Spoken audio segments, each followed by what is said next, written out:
So what was your first take on this trade, which was Memphis Grizzlies trading Desmond Bane to the Orlando Magic for Contavious Caldwell-Pope, Cole Anthony, 4 unprotected first-round picks, and 1 first-round pick swap?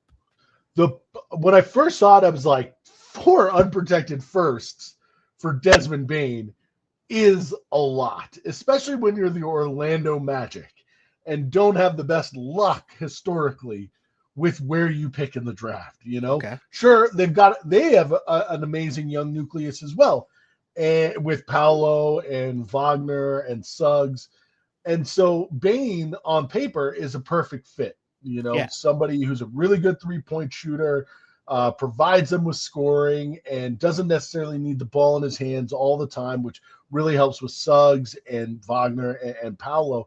A perfect complementary piece to what they're looking to do as they try to take advantage of a diminished Eastern Conference. Mm-hmm. They look set up to make the playoffs and make runs here in the next 3-4 years. So ostensibly those draft picks would be pretty high and not in the lottery. But with this Desmond Bane trade to the Magic, it just elevates another team that has a chance to make some noise in the Eastern Conference. Because they're looking at the Indiana Pacers and saying, hey, we think we're just as good as these guys. And now we get Desmond Bane, and whether fact or fiction, the reality is there that Desmond Bane is exactly what that team needed. I saw this stat from Zach Lowe. He said the Orlando Magic haven't had a top 20 offense since 2012.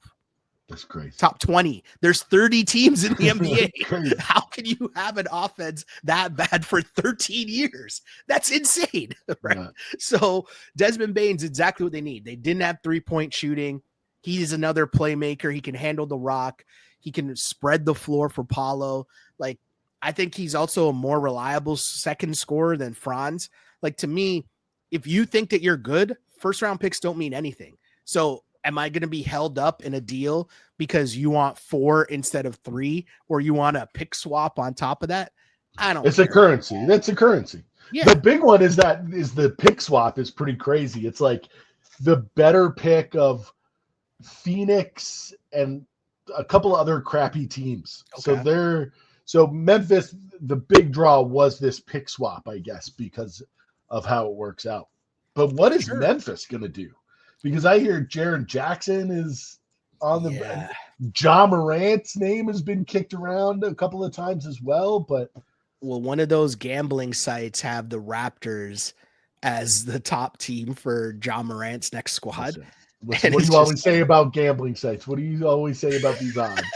Listen, I know. The odds are there to get action, okay? The odds are there to get I didn't action. say it was realistic. What I'm saying, though, is that, anything's possible right now at Memphis. I think that's what they're showing us, right? Because Jaren Jackson Jr. has 1 more year left on his deal. So that might be an attractive, if I'm the Lakers, I'm trying to make a move to get Jaren Jackson Jr., and then we'll figure it out.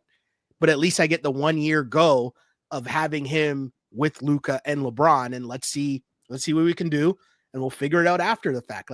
Because if LeBron's done and he retires, and I still have Jaren Jackson Jr. and Luka, I can at least figure some stuff out with that team around it. You know what I mean? Mm-hmm. There's an opportunity for a team to add Jaren Jackson Jr. And I think if you're Memphis, you got to think about it. You got to figure something out here.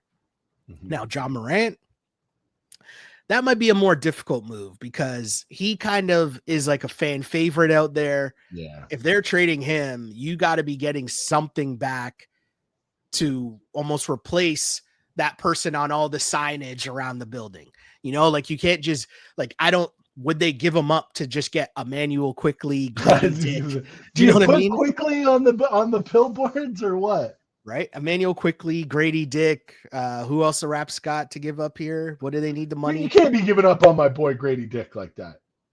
For me to be giving up on Grady Dick would mean they got him in the commercials. They got him at the F1 race. For me to be giving up on him, I would have to have been like a believer to begin with, which I don't think I ever was. I can't wait for him to take the leap.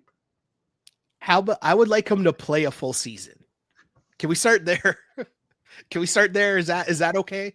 Is that too much to ask? I think he's nice. I think he's got game. Can you have more minutes on the court than minutes in commercials? How about that? So Tracy McGrady one was getting on my nerves after a while. It was on all the time. All the time.